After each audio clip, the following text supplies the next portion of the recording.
Welcome to my first ever YouTube vlog. It is, what is it? It's 11th of August, 2022. How exciting. I've never done one of these before. And I actually really enjoyed vlogging my juice fast while I was away last week. And I wanted to put together this video to talk more about it. I know that my clients have been asking me questions and a few people on my social media. And I thought, what better idea to just put together a video, talk about my experience, what I learned, and maybe help you as well if you've got any interest in doing a juice fast, how to do it safely. So I'm going to be talking about why I did the juice fast. I'm going to be talking about the benefits, some of the struggles that I went through, the insights and revelations that I had from the 7 days and after, and then what I've done post cleanse as well. So let's get stuck into it. Why did I do a 7-day juice fast? Well, probably not for the reasons you think. And when I first thought of doing a juice fast months ago, I was like, honestly, what a good way to lose weight. And I don't have shame in saying that because I know that self-talk comes from the language of my past bodybuilder self. As a bodybuilder, that would be something that I would consider doing to help me lean up or lose water retention or get a flat stomach. And sounds absurd, but I would do anything to look a certain way to get on the stage back then. So I noticed that there was this part of me that was like, you could just do like a juice fast and get a flat stomach. And again, I don't have a lot of shame around that because, I do recognize where that self-talk, that internal dialogue comes from. And so, I had this idea and I was like, I'm just going to let it marinate and I'll come back to it. And over the past couple of months, I've been really wanting to look at my relationship with food. I've been doing a lot of healing over the past couple years. And since I quit bodybuilding, I've really been on a mission to repair some of the damage that I did do while I was competing. And a lot of those things, damage wise, have been psychologically and emotionally with food. And so I've been doing the therapy, I've been doing the courses, been doing my intuitive eating, doing all the stuff. And I felt that this really was a tool that could help me to explore that a little bit further. And so I kind of put it in the back of my mind and I was waiting for a retreat center to open up a retreat so that I could get on board. And essentially, I wrote this down as a goal in my journal. And I decided, why wait? Why wait for the perfect time, perfect opportunity, perfect time with work to take time off and do this? Why not do it now? So I did. I took a week off of work and I booked an Airbnb on my own. And it was in Shell Harbour here in New South Wales. It's like an hour and a half down from Sydney towards Canberra. And I stayed on a little farm and I did the juice cleanse. I did it myself, self-guided. And a few days leading up to it, I was on YouTube and researching like how to do a juice cleanse, why, what to do, what to drink, how to juice, all of that. So I felt quite confident doing it on my own. So that's why I wanted to go in and look at my relationship with food. The suppressed and denied feelings that can cause compulsive eating only get better when we look at the emotions. And so we need to connect to those feelings. We need to feel it in order to heal it. And by getting food out of the equation and just drinking the juices, by getting food out of the equation, you can begin to really look at that dysfunctional relationship with food and begin to heal it. So I was a little bit scared going into this experience, I must admit, because, I know for myself with my own experience in the past with bodybuilding, and a lot of women who come to me as well, who specifically want to work on emotional eating, they have the same mentality I used to, which is like food and my body is the problem. And unfortunately, it's the reason why a lot of women will go through years and years and years of not being able to fix, right, because something's broken, fix the problem that they have with food because they think that it's food and their body. And so they're addressing the symptoms, but not actually the problem. Like your unhealthy food is not the problem. Your body that you don't love is not the problem. They're symptoms, but not the root cause. And without finding the root cause in your subconscious mind, right? Because we're not consciously choosing to have an unhealthy relationship with food, we resort back to what feels safe and comfortable.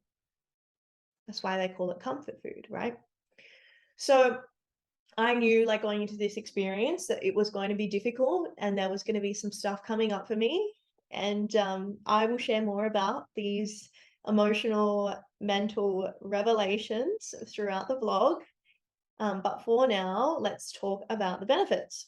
Okay, so beneficially, mentally and emotionally, obviously, I've explained the benefits of being able to do a juice fast or cleanse or even a juice feast.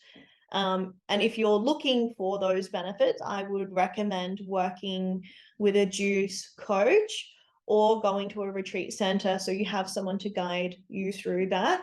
Given what I do in my role, like my job, I was able to get quite psychoanalytical about my own experience because I understand the psychology.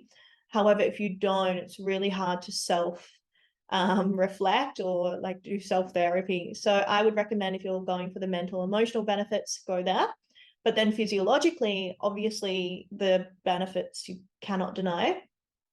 So I was able to recognize in my current diet, so like what I'm eating with my nutrition, I don't get a very wide variety of vegetables. I eat a lot of white rice, white potato, sweet potato.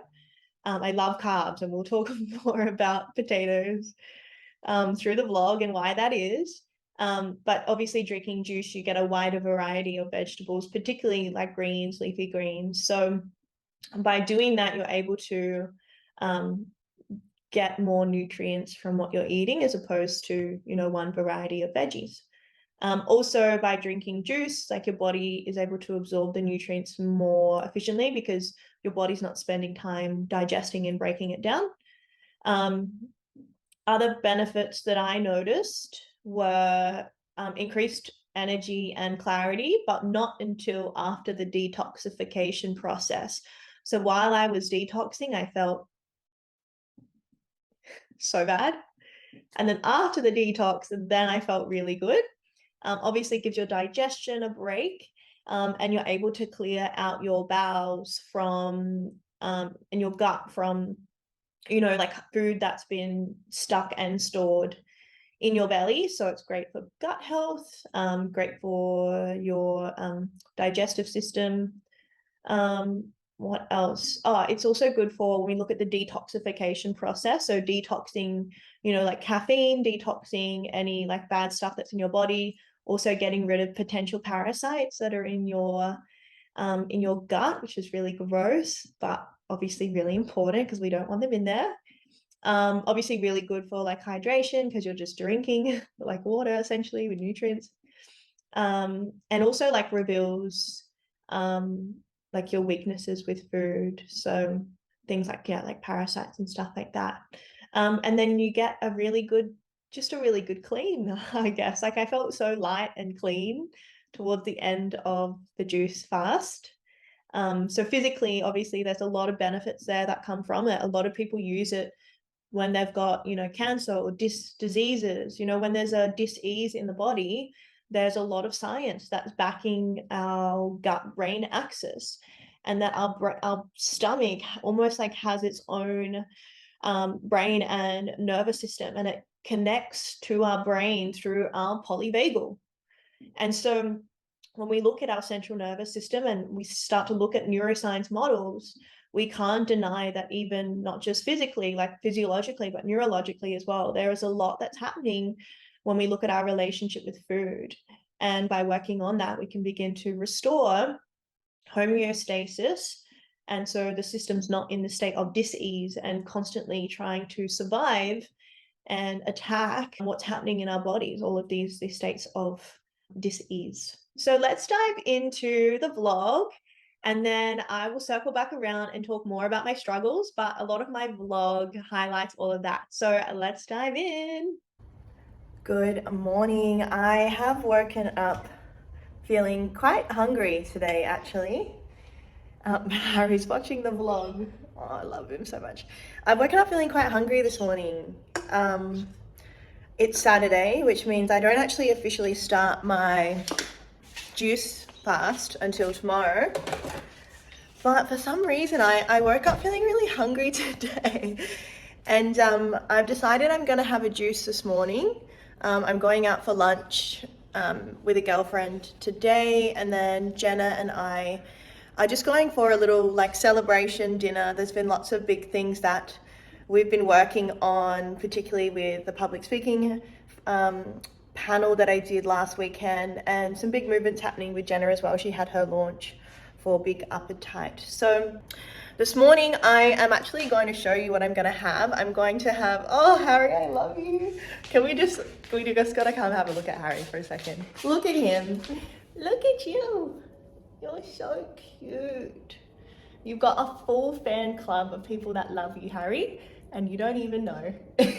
I'm going to show you what I'm going to have this morning. So I found these little shots at Harris Farms, and I feel like when you show people your fridge, it's like a very vulnerable thing. So I don't know if I feel comfortable showing my fridge, what Jenna and I have in the fridge here. So I've got these juice shots by Harris Farm Markets, and it says antioxidant provider, inflammation buster, immune booster. So this one is orange, turmeric, ginger, and lime. And then I'm also gonna have the watermelon juice again. And then I'm gonna have some chlorophyll with that. Best angle here ever. Some chlorophyll with that as well. So I'm just going to put that together now.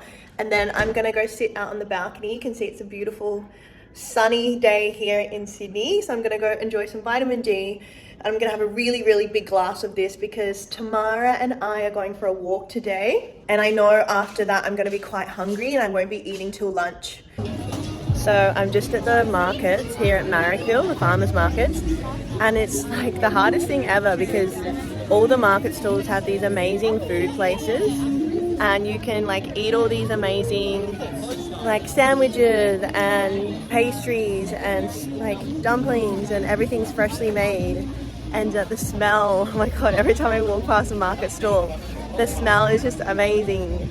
And I can feel the hunger pangs already. There's lots of dogs everywhere coming up to me. I can feel the hunger pangs already.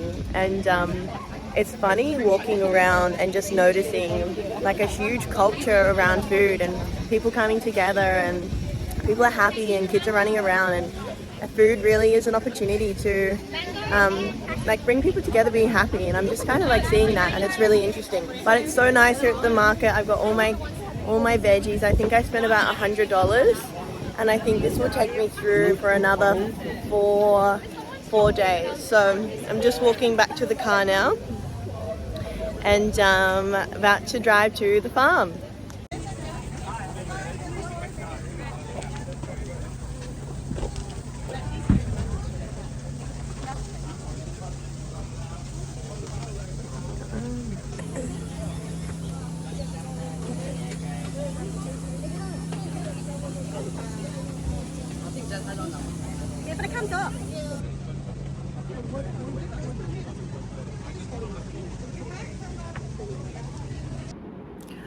Good morning.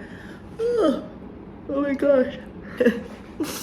I guess now would be an appropriate time to share that I'm also doing a caffeine detox while I'm here.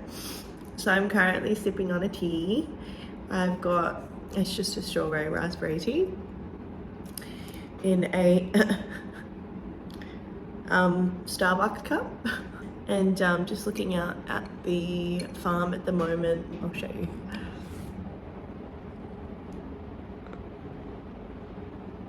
Last night I slept okay. It was quite cold, overnight, but they've got heaters here, so I didn't want to sleep with the heater on all night. Like, naturally, as hunter-gatherers, we're supposed to be cold through the night.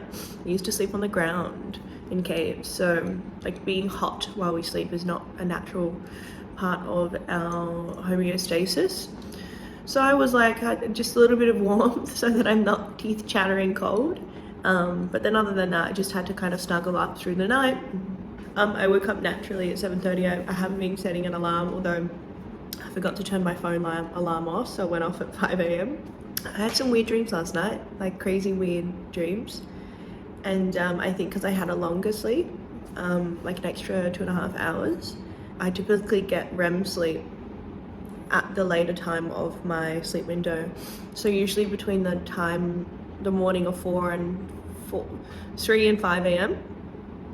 is where I get a lot of REM sleep, and I only get about 45 minutes when I track it on my Aura ring.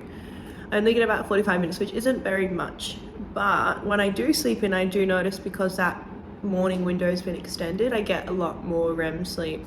So I've just woken up, having my tea, and then I'm going to drink a whole bunch of water as well. I really want to make sure I'm staying super hydrated while I'm here. I'm gonna go to Coles today. I'm gonna drive back into town. I need to get some watermelon anyways. The farmers markets only had like these little like tiny puny ones, so I want to go and get some watermelon water as well. So I've just done my first big juice and I had to wash all the fruit because the fruit and veg, a lot of it came from the farmers markets, so it had quite a bit of dirt on it, and you know, people like handle things and they touch them. So I wanted to give everything a really, really good wash, and I have, but the kitchen is now covered in water, because you can imagine for, you know, 3, 4, even just 3 days of veggies and fruit, there's quite a lot to like wash. So I had like kale everywhere and like 20 cucumbers, and it was a lot. So I've cut off all these little extra bits, and I've gone and I fed the cow and the 2 goats all the little leftovers, and they were just like and it was actually quite nice to give them the scraps. But I'm about to tuck into it. I just had a taste and it's actually quite nice. So first juice has gone very successfully. I'm excited for this afternoon. I thought I'd give you the inside scoop of what it looks like. So I've just put a little bit of ice in it because it was quite warm.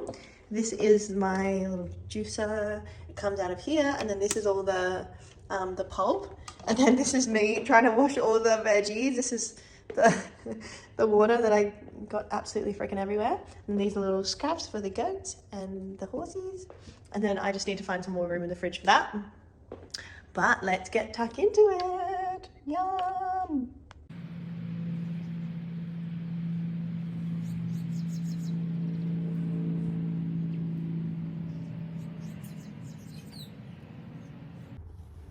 Good morning. So it is day 2 of my juice fast, and I've woken up feeling okay actually. I occasionally have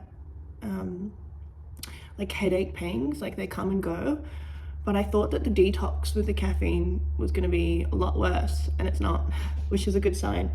And I think that's because, close the fridge. I think that's because I slowly weaned off caffeine instead of doing it all at once. So I'm gonna make my first juice for the morning now, and I'm gonna show you what I'm making. And I'm gonna make a really, really big one because I noticed yesterday I was quite hungry and a little bit dizzy, and I wanna make sure I've got lots of juice for this morning. Oh, I also had a coaching session with a juice coach last night, and we jumped on. It was an hour-and-a-half session, so we talked about absolutely everything, my protocols. We talked about even like the emotional detox that happens with juicing, spirituality behind juicing, and we talked about what kinds of veggies and fruit to use, the ratios to use, certain veggies that you should and shouldn't eat. Like, we talked about everything, and it was really helpful. It gave me a lot of clarity as well. Like, given that I'm here on my own, and like I was supposed to be at a facility doing this and they cancelled last minute, so I'm like doing the whole thing on my own. Never done anything like this before. I don't even like drink green juices like normally. So like this is all extremely new for me. It was really helpful to have a juice coach to just reaffirm everything that I'm already doing works, and like just certain things that she was saying, that's like, it's good that you slowly weaned off caffeine. That was going to be something that I was going to tell you to do, things like that. So let's make a juice. Okay, so I've got my little scrap bowls, and apparently she told me that depending on the juicer, most of them don't take rind because they're just a little bit too tough. So I've peeled the rind off half a lemon, and I'm going to be giving this to the farm animals. They absolutely love this stuff.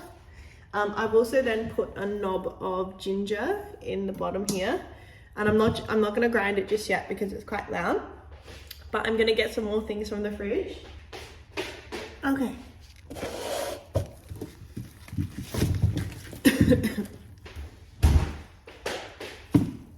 Okie dokie, here we go. So when I spoke to the juice coach last night, she said that it's a good idea to make most of your bases from celery and cucumber. So as you can see, everything here is pretty much green, with the exception of these mandarins. I don't even know what they are. I don't know what they are. Someone will probably tell me what they are. And green juices are the best that you can do for juice fasting specifically. Fruit juices they taste good. Fruit juices taste good, but they're really high in sugar, and when we're looking at our blood sugar and things like that, just drinking fruit juice doesn't quite give you the same benefits as veggie juice does. So I'm going to put the grinder on, and then I'm going to grind all of this up, and then I'm going to show you what it looks like at the end.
So let's drink this, and then let's go feed the farm animals. Look at them out there.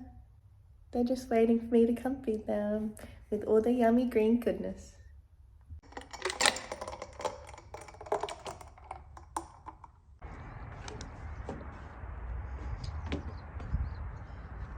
Come on, come get your breakfast. Come get your breakfast. So this goat here with the red head is fussy. No, not fussy, greedy. This one here is greedy as AF. Look at him trying to jump through the gate. And then there's these other two goats. And then this beautiful cute looking cow. Look at him, he's trying to get to it. Okay.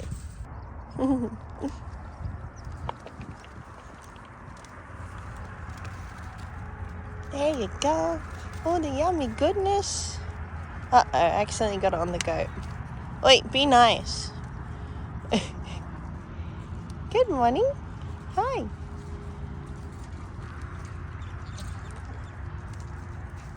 Hey, be nice to each other. Why are you so mean? This goat on the right here, they never let her eat. Oh, oi, be nice to each other. Why are you always headbutting? It's empty. Oi, it's empty. What do you want? It's empty.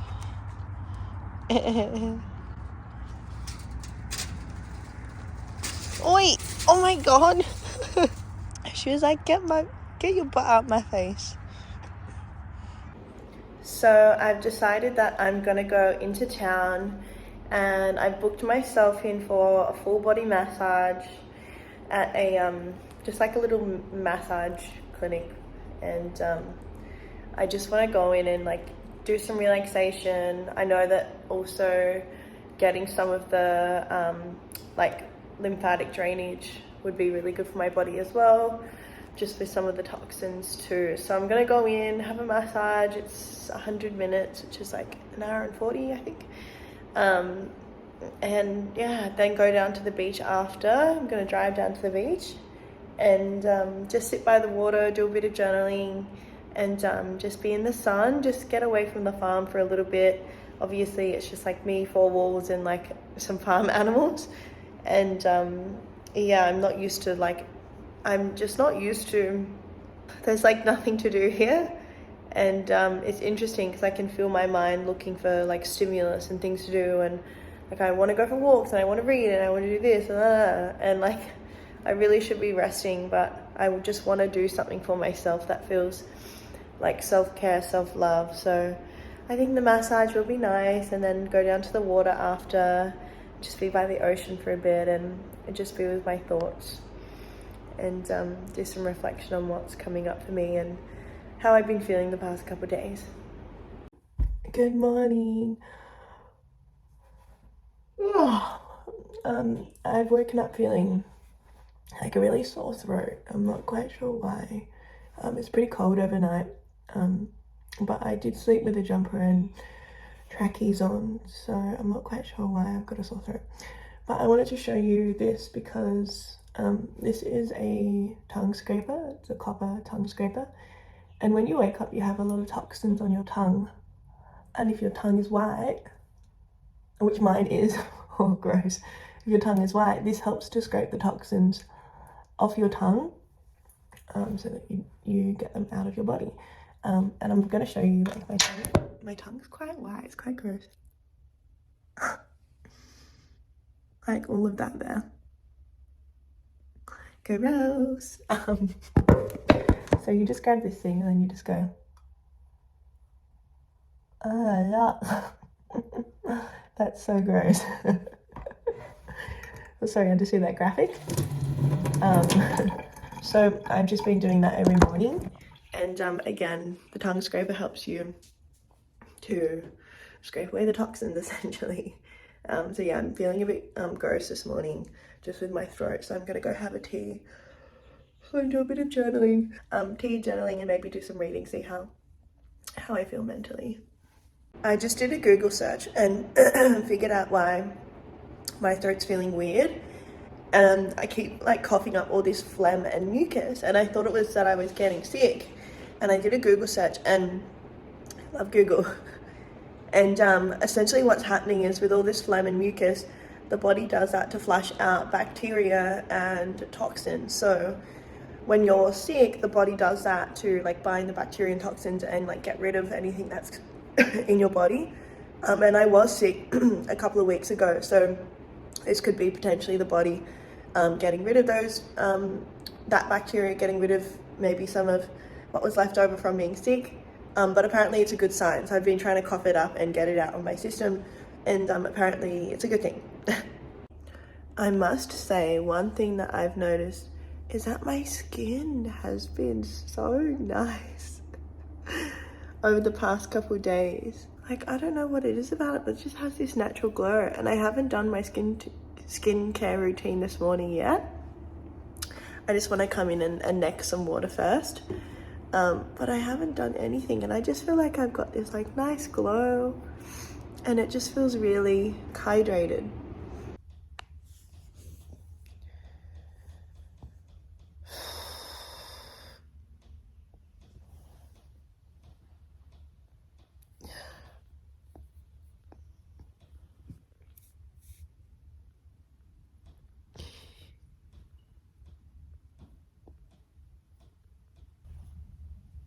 I just want to go home. I don't want to be here anymore. I It's only day 3.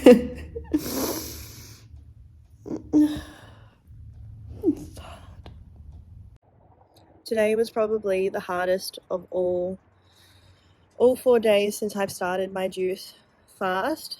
Emotionally, there's been a lot of stuff that has come up for me. I felt like every 20 minutes I wanted to give up.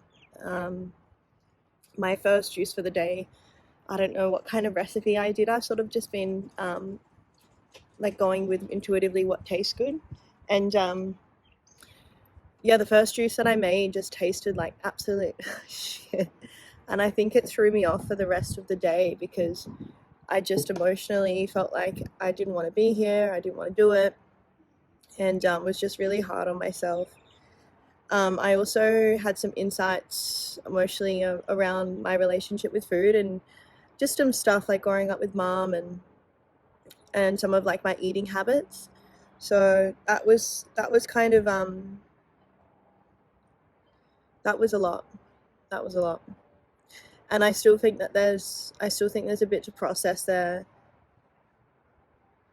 in terms of how that shows up for me now emotionally, not just with the food, because the food becomes the coping mechanism, but there's always an emotional void that we're trying to fill with food. And exploring that emotional void's really hard. It's often like it's not as black and white as just like I'm lonely and so I eat. It can be quite complex and nuanced. And figuring that out on my own it's been a tough journey. I'm not working with a psychologist or an eating coach on this, so it's been tough. But I'm proud of myself because I'm standing out here on the balcony now, getting some last bit of sun, some vitamin D, and having this juice, which I actually made, is quite nice. So I've redeemed myself from this morning's effort. I noticed as well I've been really tough on myself with like not doing anything here. Like I've got a couple books with me, and I keep feeling this like hard work apart, being like, you need to read, you should be finishing 4 books while you're here, and you need to work on your personal development. And I do that every single day when I'm back in Sydney. There's no reason why I can't rest and just give my body what it really wants to do. So yeah, especially now when I'm noticing my adult self have a inner child tantrum sized fit, I think it's important that I just let her just rest and give her some space to feel really heard and seen, and not push her to be punished into things that she should be doing, because I know that that's a coping mechanism of mine when it comes to work. And I think I'm very good at masking it that way. So I definitely am trying to honor that falling back into that mentality of should having to do all these things really is defeating the whole purpose of really looking at my coping mechanisms and working through them. So I'm trying. It's hard. I did have a lot of I want to quit stuff come up for me today. I went and got a facial today. It was a lymphatic drain facial, and it went for like 2 hours, and it was so good. Oh my god, it was so nice, and I feel very very soft and moisturized now. But everything that she was putting on smelled like blueberries, and I was like, this one smells like strawberries. And I was sitting there and I hadn't had a juice yet, and I was just like, oh I was so hungry.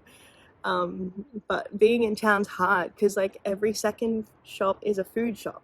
So there was like Subway and like restaurant and like fish and chips. And growing up, my inner child, her number one go-to was hot chips. So I was driving past all these restaurants and I was just like, oh, I could feel this inner child being like, maybe you could just have one meal and like it won't matter. And I was trying to reassure her that, hey, if you commit to something, when you have integrity with your word, you have to follow through with it. So I can do it. I've only got 4 more days. I'm nearly halfway through. I can do it. Good morning. I've actually woken up today. Today's Thursday, and I'm actually feeling quite good. I feel very clear-headed, and I feel energized, and I just kind of feel at peace. I woke up this morning and I had a couple clients who needed some things, and usually I would just kind of like do that straight away. And I was like, no, I'm going to, spend my morning, have my shower, make myself a tea, and sit down with my journal. So I am feeling good this morning. I'm feeling good. I also noticed this morning there was lots of mucus and like phlegm that was coming up. When I was having a shower, I was coughing it up a lot, and I think the hot water on my chest really helped to bring some of that mucus up. But that's been nice to just kind of have a bit of a release there and clear all of that yuckiness out. I haven't gone to the toilet yet this morning, which I'm a bit annoyed about. My bowel movements haven't been very good since I got here, actually. I've only been to the toilet once, which is pretty bad given that it's Thursday and I started on Sunday. So I've been talking to my juice coach about this, and she recommended an at-home colonic cleanse, which, if you don't know what that is, Google it. I'm not going to explain it. Google it. Yeah, she's like, you can just like buy it. And I did try go to a pharmacy to find an at-home like enema to do the colonic cleanse myself, and they didn't have any in. I mean, it is a small country town like Shoal Harbour. It's not like Sydney. So I'm thinking when I go back to Sydney, I'm gonna get one, because if you think about like what this whole juice cleanse is doing, I'm like looking at my gut health and releasing all of this old stored up like junk that's in my belly. That's going to go somewhere, and if I'm not releasing that, it's actually just going to stay stuck in my colon and like in my bladder, and a lot of the toxins that you release go through your stools. So I was talking to my juice coach about this, and she's saying it's really important that you are going to the toilet regularly, at least once every 2 days, and I haven't. So it's been a little bit frustrating, because I don't want to feel that I'm doing all of this really hard work and going through all this emotional, physical deprivation, and I'm not getting the most benefit out of it. Alternatively, you can go to special clinics, and they have they do colonic cleanses, and it's all set up for you. You just go, you just lay down, you just you set yourself up for it, and they take care of the rest, essentially. A more comfortable experience for a very uncomfortable method.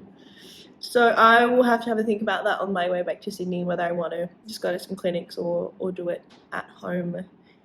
But in the meantime, this morning I'm going to read my cards this morning.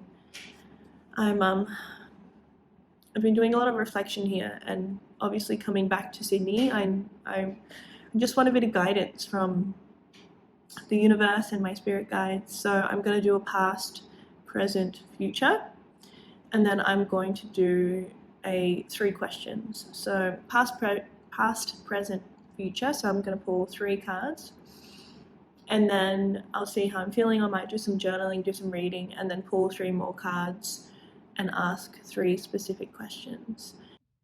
Good morning. It is Friday morning. I've actually woken up feeling really good today. I feel normal. I don't feel tired. I don't feel sluggish. I don't feel like, oh, I've got a whole day ahead of me and I don't have anything to eat and no energy coming in. I actually feel really nice. And I'm driving back to Sydney today, so back home. And this is where the real test begins, because today is still a juice fast day for me.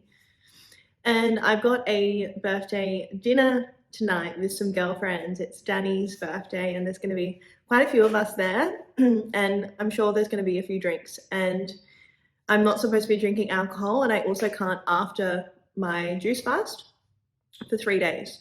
So there will be no alcohol for me tonight, and I won't be able to eat either. And this is where the test begins, because when you're looking at juice fasting, there's like 2 types of like physical. Well, so you have like physical hunger, which is a thing, but you can solve that by like drinking a juice. However, there's then the emotional temptation of cravings. And that's quite psychological. That's not something that you can just have a juice and then you're fine. Because when you drink a juice, it doesn't make you feel full as if you've just had a bowl of carbs. It's a different type of fullness. It's a signal gets sent to your brain to say, I've had enough to eat. But when you eat a burger, you tell yourself, like, okay, I shouldn't have another burger because, really one was enough. And there's sort of like an internal dialogue that goes on. When you have a juice, the internal dialogue is actually the opposite. It's like, I want to eat more. But you have to wait for your body to send signals to your brain to say, I've had enough and I have calories into my system.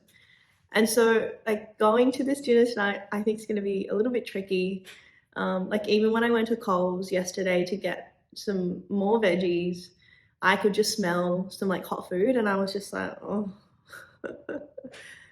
it's hard because not that I would usually go to Coles and get hot food, but the temptation is there. The mind is saying like calories, calories, like calorie dense food, calorie dense food.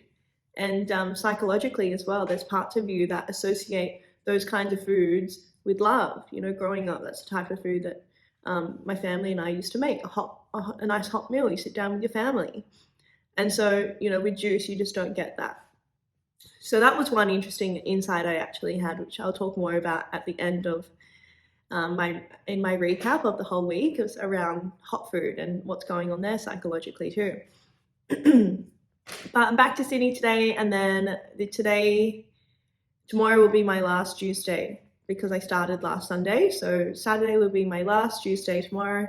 And then Sunday, I start my 3-day transitional diet out of my juice fast. And this is really important because of your digestive system. You've just done a huge cleanse of your gut, your colon. And so if you just go back to usual foods, it kind of defeats the whole purpose of the cleanse. So I'll be going into my 3-day transitional diet, and I'll talk more about that in a moment. But for now, I'm looking forward to going home. I'm getting back into work tomorrow as well, and I've missed it. I've done a little bit of work, but for the most part, I've been off completely. But I actually really do miss work. I love what I do. I'm so passionate about what I do, and I'm looking forward to getting back into it. So I will see you back in Sydney. I am back. So I'm back in Sydney now. I drove back this morning and I had a few things I needed to do for the dinner tonight. So I went to the Westfield, got a present for Danny, and I got myself some pre-made juices just because today I was quite active. I wanted to make sure I was just being a little bit more time efficient. And of course, like coming home and juicing for like one juice really isn't ideal. So I just got some juices while I was at the junction. And that way tonight, before I go out, I'm going to have a full liter of juice.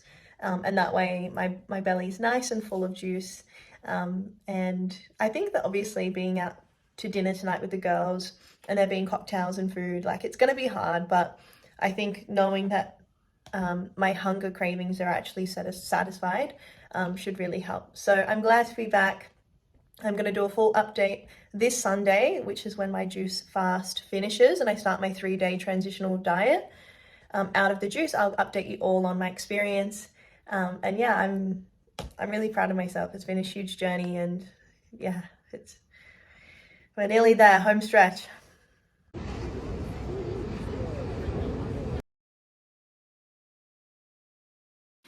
It is Saturday night, and I spent the day having such a wholesome self-love day here in Sydney. I went down to the beach down at Coogee, and I got a juice from Melonhead.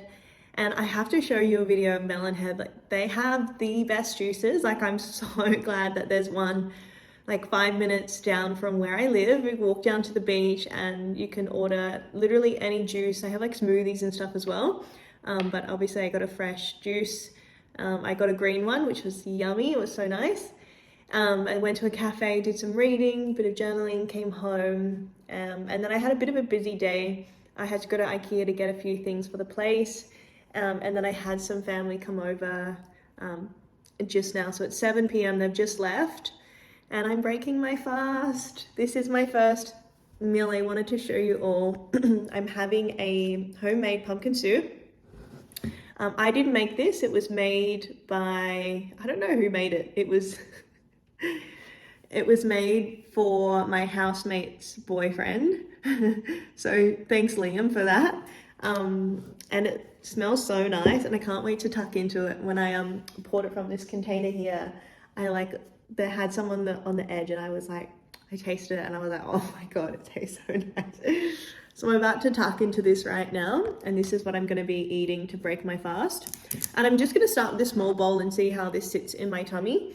They do say because your tummy has shrunk, your obviously what you used to eat is going to be a lot bigger than what you can eat now. So I'm going to start with a small bowl and then just wait 10 minutes and see how I feel. Like right now, I'm going to be like, I want more, I want more. But I'm going to eat this, see how I feel. And if I'm still hungry, I'll have a little bit more. But I don't want to eat too much and then, go to bed with a tummy ache. So I'm so excited to have this. They do recommend when you break your fast to have things like this. Obviously, it's quite counterintuitive to break a fast with a pizza or pasta or a burger and really undo all the benefits from the gut health benefits. So pumpkin soup, yum, can't wait. And then tomorrow, back to my juices again, but then so tomorrow I'm back to my juices, and then because I've broken my fast, I'm reintroducing foods that I've already been juicing. And I might have some sweet potato tomorrow night as well and use the air fryer. So that was my juice fast experience. And I wanted to just share a little bit more about the detox and what I went through emotionally. When I got to day 4, the psychoanalytical process of noticing my emotions and my thoughts and in my reactions really started to happen. And day 3 was quite difficult because I was in the emotion, I was feeling the emotions, I was crying, and I couldn't quite figure out, the root cause and identify where it had come from. And by day 4, that started to get a little bit easier as the physical detox symptoms started to subside. So, the headaches, the brain fog, the dizziness. So it made it a little bit better to have mental clarity and have some effective cognitive processing. It was a little bit easier, is what I mean. So I did two major exercises while I was away on my emotions. And the first exercise was a whole list of questions, and it was centered around my childhood from the moment I was born, or the moment I can remember, up until the age of 12. So we reflect during this time period. And when we look at the questions, I needed to fill in the answers, respond using the primary caregivers in my life. And when we say primary caregivers, not everyone grew up being raised by their mom or their dad. They might have had foster parents, maybe their grandparents were more involved, or a nanny, things like that. So the questions are resolved around you and your primary caregivers, essentially who you spent the most time around. And that might be extended family too. So the questions were, and I'm just going to read out a few of them. I won't read them all out because we'll be here for a while. The questions were things like, growing up, my family's attributes about food in general were, and then you'd say, mum. Mum thought that, food was just a way that we would fuel ourselves to get us from, sport to dance class. And dad, his attitude towards food was, it was a time where, he could de-stress and be behind the barbecue and cook something he liked. So you go through all these lists and you write down what mum thought, her attribute, what dad thought, and then you go on to the next question. There were other questions like, what was their attitude towards healthy eating, junk food? What was their attitude towards waiting to eat until your body was hungry? Their attitude towards weight and bodies. Questions like, the youngest age that I can remember I started emotional or overeating when I wasn't hungry was. What kind of comments did your caregivers make about your body? What kind of comments did your caregivers make towards food, etc., etc. So there's a whole, I think there was about 20, 30 questions. And I realized as a child, because I was a really fussy eater from probably from the age of maybe like 4 or 5, I remember only eating bread, chips, like potatoes, and noodles. So whenever we went anywhere, like places don't really have like Maggi noodles. So I just ate hot chips whenever we went out for dinner, whenever we had takeaway, whenever we had a home cooked meal. Like I just wanted chips or like plain pasta with salt. I was such a fussy eater, my poor parents. And there were nights where, of course, my parents really wanted me to eat what everyone else as a family was eating. But unfortunately, the way in which they tried to do that was really unconscious parenting. Now, I love my parents. Don't get me wrong, they did such a good job bringing me up. I had a relatively really great childhood. And certainly for a long time, I thought my childhood was perfect. And it's exercises like this that help you bring up experiences from your childhood that were traumatic. And when I say traumatic, I don't mean physical abuse. I mean when there's an emotional need and it's neglected. Right. So in that moment there, when my parents are forcing me to eat this food and I'm crying and I'm hysterical and I'm going to bed some nights hungry because I couldn't eat the food on my plate, there's an emotional need there that I need to be loved without conditions.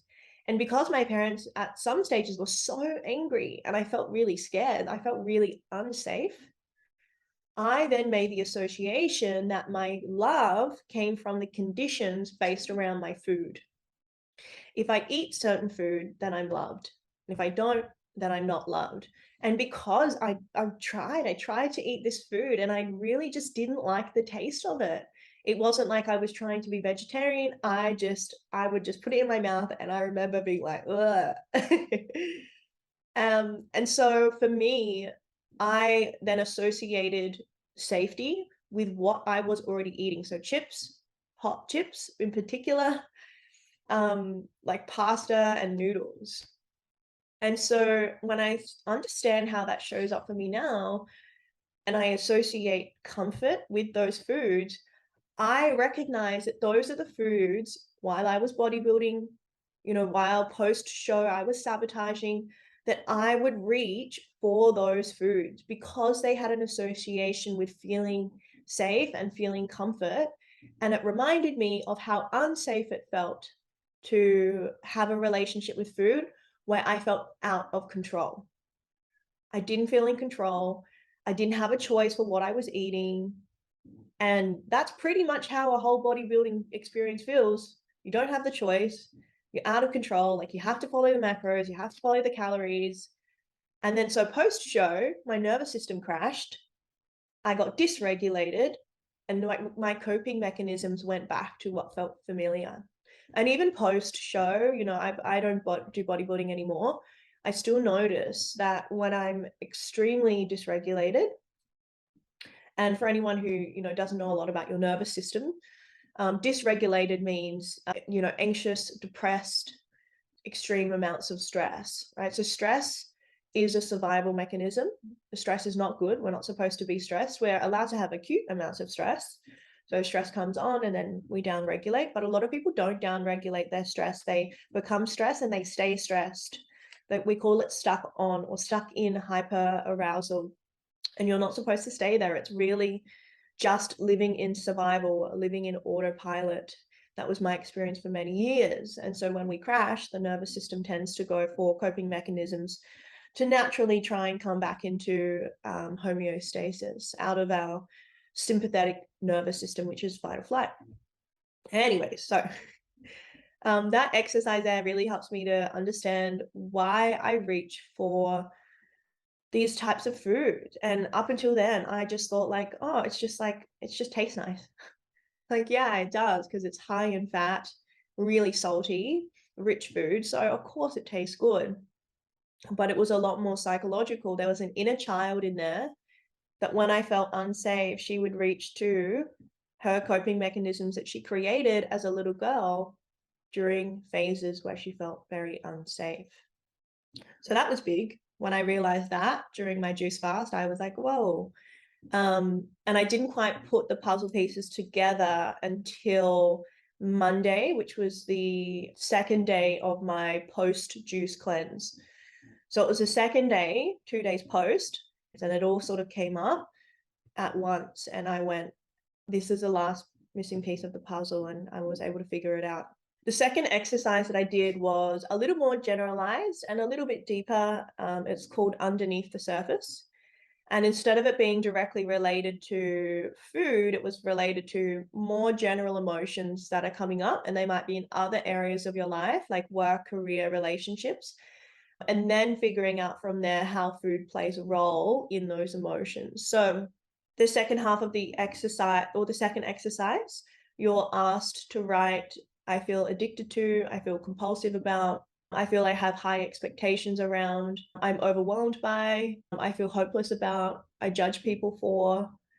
And then from there, based on all the feelings and all the emotions and all the responses that came up for you, you then ask yourself, from those answers above, I suppress these feelings, right? Because for all of us, when we feel these emotions, shame, guilt, resentment, blame, anger, when we feel those feelings, your nervous system, and this is not just based on whether you're a tough person or you're strong, like you're strong or weak, this happens in your nervous system. And your nervous system literally keeps the score. You cannot just think your way out of this.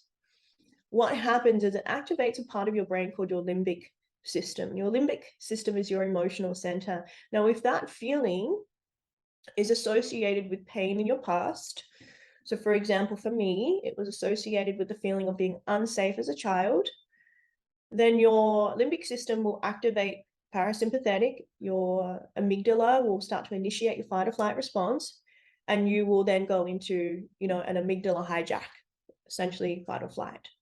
And so you might become someone who just works really hard. Like you just put your head down, you get in a tunnel vision and you work. You might be someone who finds it really hard to work. You just want to sleep all the time.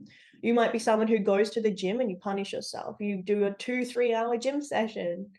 You might be someone who finds yourself at the fridge for the fourth time in 20 minutes, looking in the fridge to see what there is to eat when you've only just checked 5 minutes ago and you realize there's nothing to eat.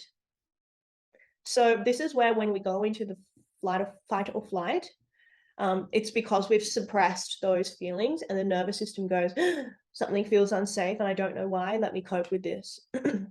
And so by exploring these emotions, we can figure out what we have been suppressing, bring it back up to the surface and work on it. And so you might begin to realize you use certain foods to suppress your feelings. A really good example is alcohol. If you spend every single weekend drinking alcohol, you are suppressing your feelings. That's a hard pill to swallow. And some of you are probably going to be feeling triggered hearing this right now. If you drink alcohol every weekend, you are suppressing something, especially if it's 4, 5, 6 drinks. And then you go out and then you party and then you have a few more. Then you get on the rack. You're suppressing something, drugs and alcohol. And a lot of people, it feels better. Like, I get it. Feeling our feelings, especially the really heavy, dark ones, doesn't feel nice. But because we haven't been taught, especially not from our parents, they didn't have mindset mentors. They didn't have conscious parenting courses that they could download for free on Audible. They didn't have access to these resources. So we can't be angry at our parents. They only modeled what they learned from their parents. However, we have the responsibility now to look at our coping mechanisms and create some more balance. Is it a sin to drink alcohol? No, you can drink alcohol. But when it becomes a consistent thing every night for some people, just that one glass to wind down, it's because you're suppressing an inner stressor there. You shouldn't need alcohol to de-stress. There is a torrent of resources you can use to de-stress that actually benefit your body rather than create more problems with liver and brain and things like that. So the responses that came up for me in this second exercise were quite nuanced, and I don't quite feel comfortable sharing and exposing all of that on my vlog.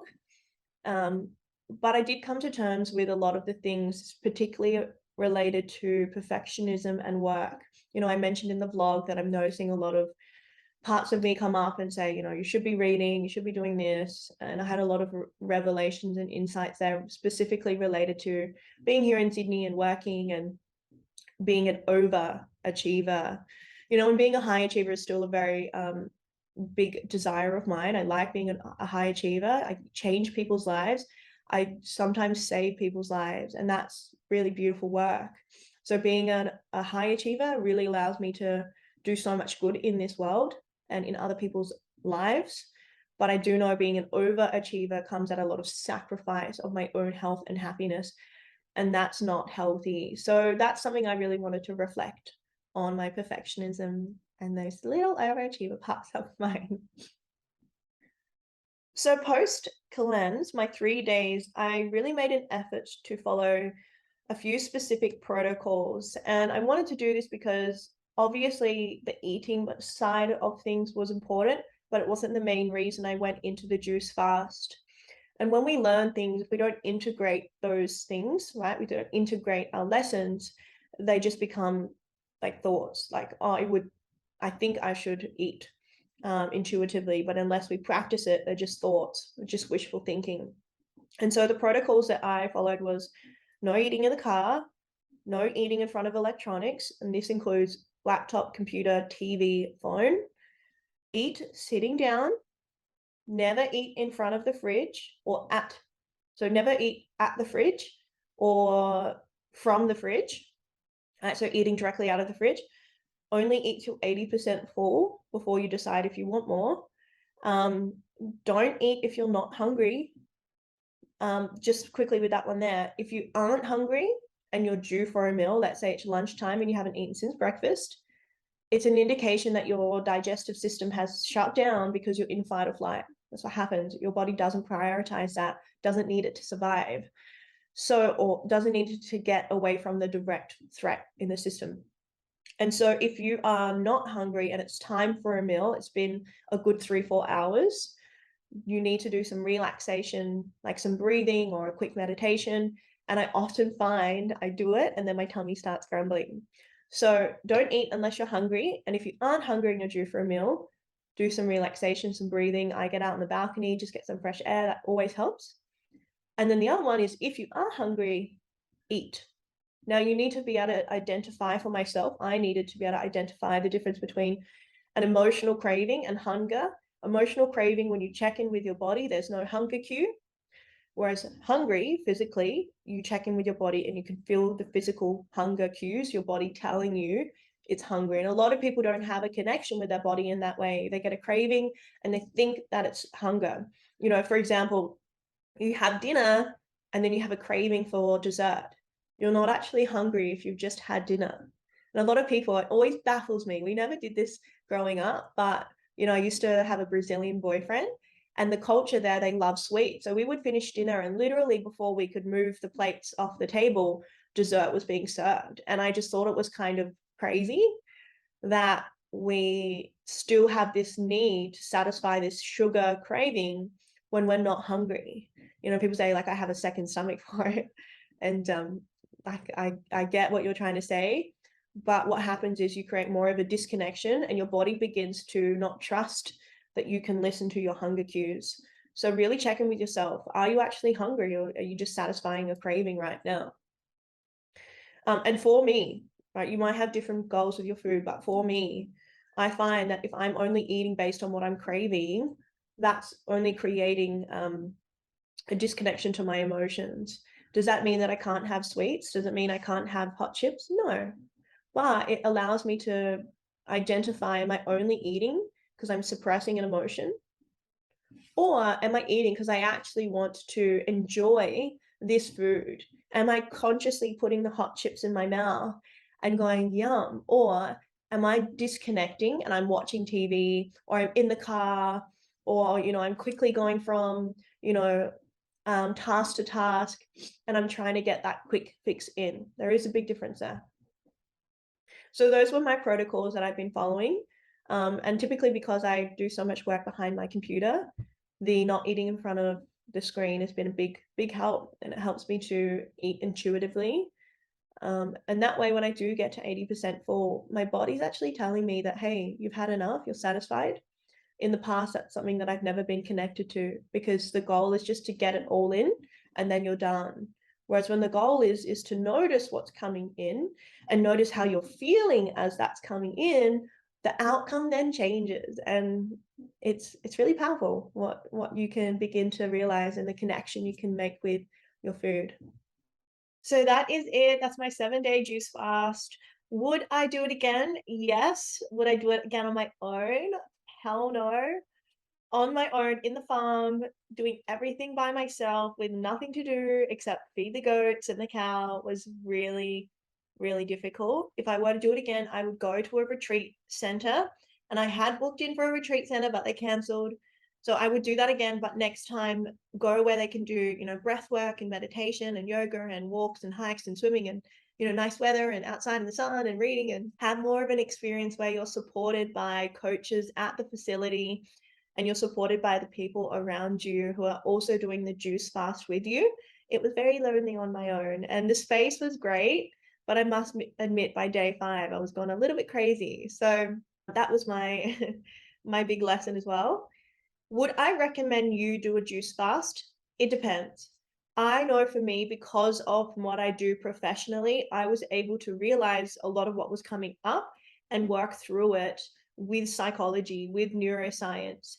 If you don't have those tools and resources at your disposal and you start having your childhood trauma come up and you don't know what to do with it, it can then re-trigger trauma. It can bring up eating disorders, disordered eating, binge eating disorder, and all of those things are quite dangerous if you don't know how to regulate and work with those emotions.